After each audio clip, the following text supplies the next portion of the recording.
Welcome to the Recovery Cast, brought to you by Hills and Rangers Private.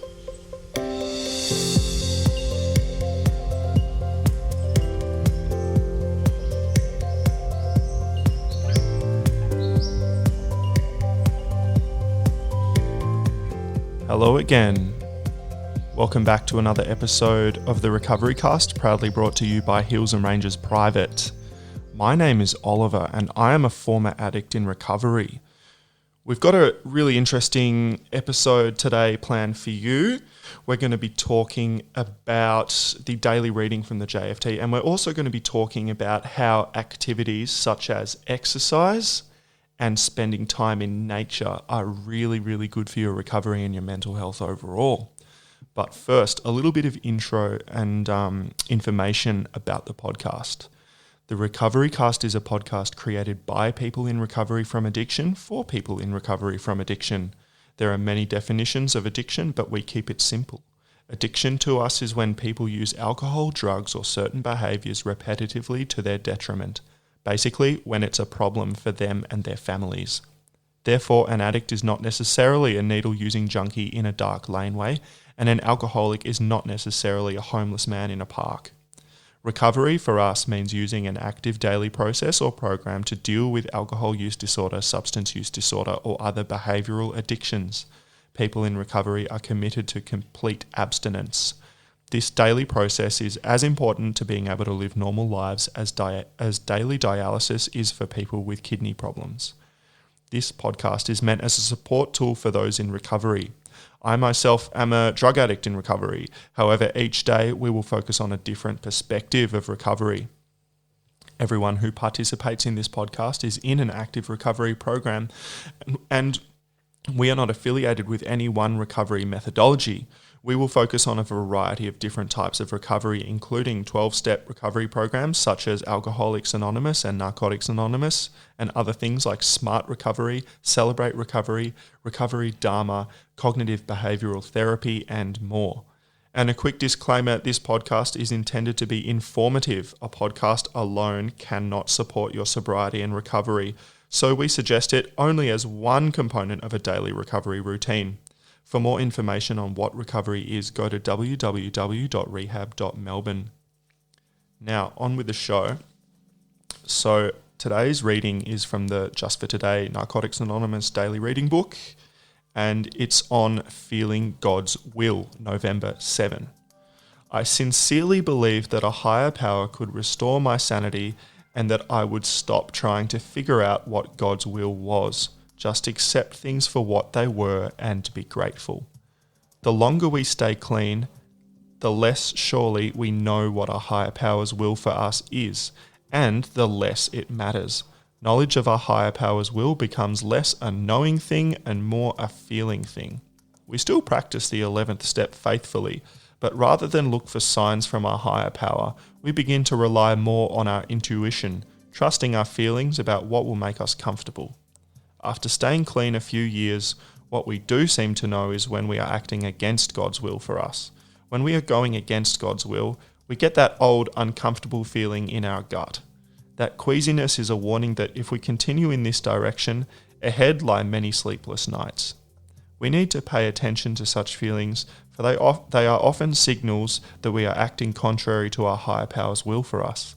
Our 11th step clearly states the true goal of prayer and meditation, improvement of our conscious contact with the God of our understanding, bringing us clear knowledge of our higher power's will for us and the power to carry it out. We know God's will most clearly by how it feels, not by signs or words, and it feels right. Just for today, I will pray for the knowledge of my higher power's will for me and the power to carry it out. I will pay attention to my feelings and act when they feel right. Okay, so for the people who aren't sure what the 11th step is and what all that meant, the 11th step is we sought through prayer and meditation to improve our conscious contact with God as we understood Him, praying only for the knowledge of His will for us and the power to carry that out. So it's a lot of words, and in the JFT book at the back of the book and in the steps, as we understood Him, is in italic font. So it's it's not God. It's a higher power as you understand it. It can be anything, but we just call it God in Narcotics Anonymous. And it can be whatever you want. And the whole idea of this reading is that, yes, that's true. In our recoveries through over time, we actually get a moral compass, and when we're doing something that goes against what we believe in and what we stand for, we get that queasy feeling, that uneasy feeling, and that's just our sort of moral compass telling us that what we're doing isn't right. For me, I can totally agree with that. I think, when you're standing in the supermarket with something in your hand, like a chocolate bar or something, and you're thinking, "Ooh, I should just put this in my pocket and walk out," free chocolate bar, awesome. And then you get that feeling in your stomach of like, there's that adrenaline, and you feel uneasy, and you feel like, oh, this isn't right. That's a subconscious feeling, because your morality and the way you're feeling is telling you that it's not right. And I think in recovery, I've learned to actually pay more attention to that feeling. And therefore, like, I listen to that feeling and I say, well, actually, hang on a minute. I'm in recovery. I'm over 4 years clean. I've got a job. I can pay for this chocolate bar. I don't have to behave like I used to. And I don't have to steal things to get what I want and engage in those old harmful behaviors. And then I feel better.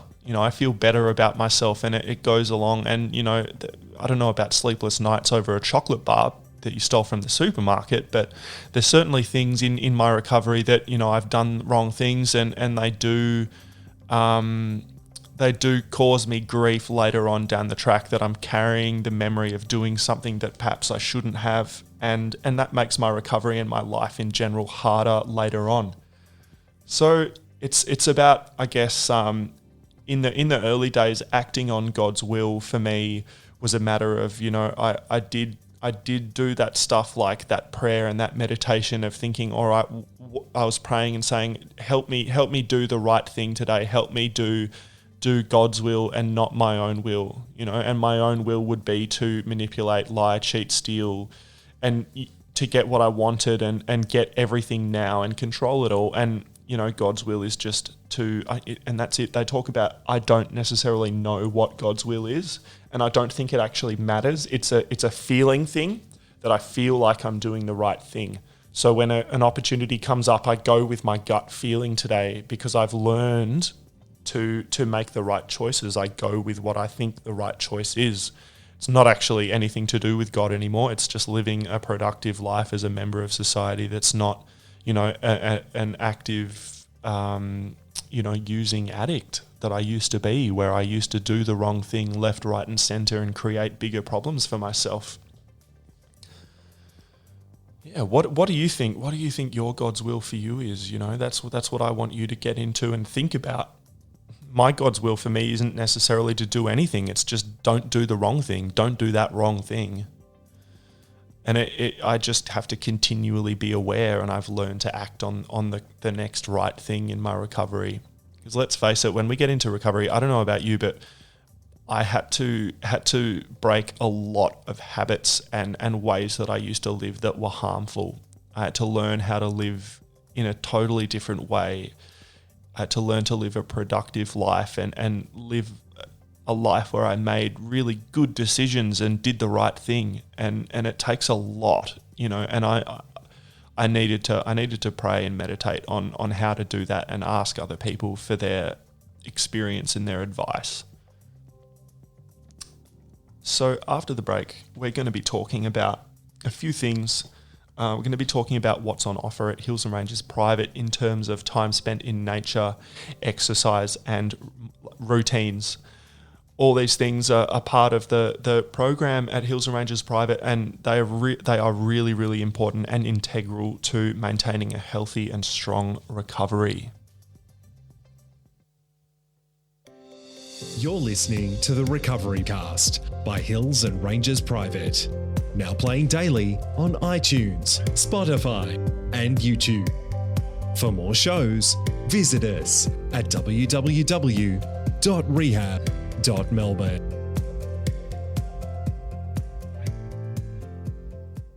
So you're back on the Recovery Cast with Oliver, and we are talking about the three things really in this episode that are really important for maintaining a healthy and balanced recovery.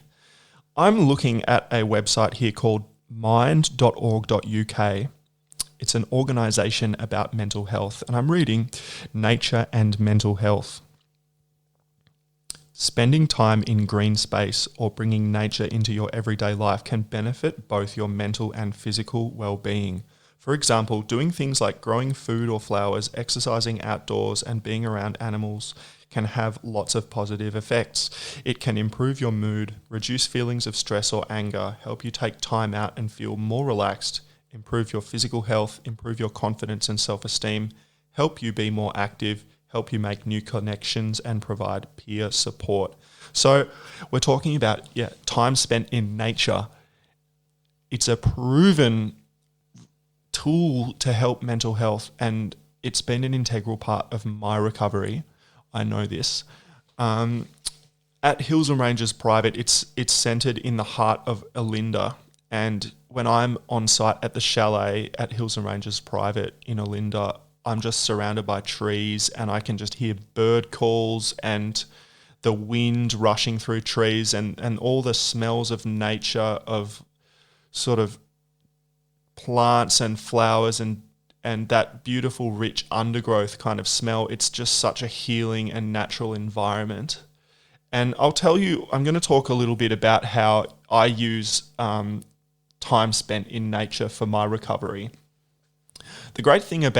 I think the great thing about Hills and Ranges Private is it's not one of those really dry, clinical, sterile environments like a private hospital where, you feel like you're in hospital. It's more like being in a luxury retreat. I mean, it is a luxury retreat, let's face it. And it's exercise and routine and time spent in nature is part of the treatment plan there for the guests. And going for a walk in the morning or going for nature walks in nature, that has been one of the most integral things to my recovery. I'm going to talk about my experience with that. I am fortunate enough to have a relative who owns a property down on the Great Ocean Road, a little beach shack, shall we say. And in my early recovery, and in fact throughout my whole recovery, I've always gotten down there at any opportunity. I will head down there for the weekend or for a couple of nights away. And when I'm down there, I always go for walks up in the bush or on the beach every morning. And not only, we'll talk about the benefits of exercise in recovery, but we'll talk about time spent in nature. I just feel at one with the world, and it just helps me start my day. I encourage everybody who is in recovery to spend time in nature. I think spending time in the city and in that sort of rat race environment, it really just builds up stress. And when I feel like it's too much for me, I get down and spend some time in nature. It sets me up for feeling really good. And as mentioned on that website, I feel I'm more active when I'm down there because I'm walking around and spending time out in the sun, but the stress and anger just melts away. That's what you get, from spending time in nature. And when you're at Hills and Ranges Private, you're in that beautiful natural environment. You're away from all those triggers and those things from daily life that are so stressful. That's why it's so powerful, and that's why it works. The other thing is exercise. So we're going to look at sort of exercise and how that's also proven to be a really good thing for recovery. I'm looking at healthdirect.gov.au. So this is actually an Australian website, and it just says exercise has many benefits, not only for your physical health, but also your mental health. In your brain, exercise stimulates chemicals that improve your mood and the parts of the brain responsible for memory and learning. So stimulating chemicals. But these are the good ones though. So this is not like, that old behavior. This is actually something that's free that your brain produces when you exercise. It helps you feel better even if you're feeling okay. You can still feel better with exercise. It reduces the risk of illness like heart and lung disease, high blood pressure, diabetes, obesity, cancer, dementia, Alzheimer's disease, and Parkinson's disease. the list goes on. I mean, it reduces the risk of relapse. I'll tell you that much. You know, I've never relapsed the whole time I've been exercising. It helps you recover. It certainly, for me, when I got into recovery, I put on a bit of weight just from, I just sought food as a comfort thing. We've talked about this in previous episodes. That exercise helps combat that sort of weight gain, and it's helped me keep that under control. And there's so many other mental health benefits. Those endorphins, the serotonin, it improves your mood. It's a natural antidepressant.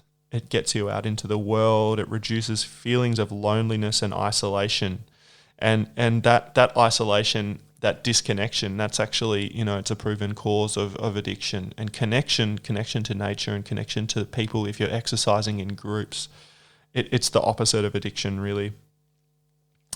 Get that blood, get out, go for a walk, go for a jog, go for a swim, go for a ride. It pumps blood to your brain. It helps you think more clearly. It increases the size of the hippocampus, the part of the brain responsible for memory. It also increases the connections between the nerve cells in your brain. This improves your memory and helps protect your brain against injury and disease. Now, you don't need that much exercise. I'm not suggesting you go out and run 10Ks. If you do 30 minutes of moderate to intensive physical exercise on most or all days of the week, that's awesome.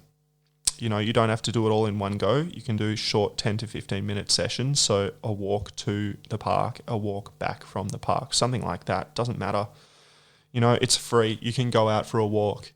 If you live near a park, go and spend time on the grass, in the trees, something like that. That is proven to help recovery. That's how I did it. When I was in early recovery, I would go to the pool every day in the morning and I would swim laps by myself. It was just a little bit of quiet time in the water. There's no sound, just the sound of the water rushing past my ears as I was swimming along. And I can tell you, when I got out of rehab, I didn't know what I was going to do. I had a discharge plan, and actually swimming was one of the things that I did. And I think without that, I would have really, really struggled. But not only, I got out of myself, I did something for myself, and I had those really great chemicals and endorphins swimming around in my body. And it just helped me, exercise in the morning, meeting in the evening. That was how I did it. And in the meantime, stay connected, ring people who are also in recovery, ring my recovery buddies. Yeah, I mean, look, that's it. And I'm going to be strict with my listeners today and say that make a plan to go and spend some time in nature and do some exercise. Get out of the house. Get down to the local park, or if you have some bushland near you, go for a walk, go for a stroll. And do that mindful walking where you're paying real close attention to the things around you and the feeling of the wind against your skin or your clothing against your skin. Feel the rhythm of your steps and your walking and all the sounds that are going on around you, whether it's like cars going past or bird noises or anything really. Just be aware of that visual field and nurture that consciousness. That's a really, really awesome thing to do. These are all things that I do for my recovery, and I've made it to over 4 years clean. And I think, this stuff is on offer. There are some things that are negotiable in recovery. You don't have to do 12-step stuff. You don't have to do certain things. You just find what works for you. But I think, time spent in nature and exercise it really does work for everyone. Just find something that you enjoy, like an activity. For me, I like walking and I like jogging, and that's what I do for myself. So yeah, that's just another couple of things that are on offer to the guests at Hills and Ranges Private, and they're on offer for you in your recovery at all times, and they're free. So I encourage you to try it and get out there and do it. Thank you very much. You've been listening to another episode of the Recovery Cast, brought to you by Hills and Ranges Private. I look forward to discussing some more things about recovery on subsequent episodes. If you have any questions, jump on www.rehab.melbourne and get in contact with the staff at Hills and Ranges Private. I'm sure they can answer any questions you have and help you. Cheers. Have a great day.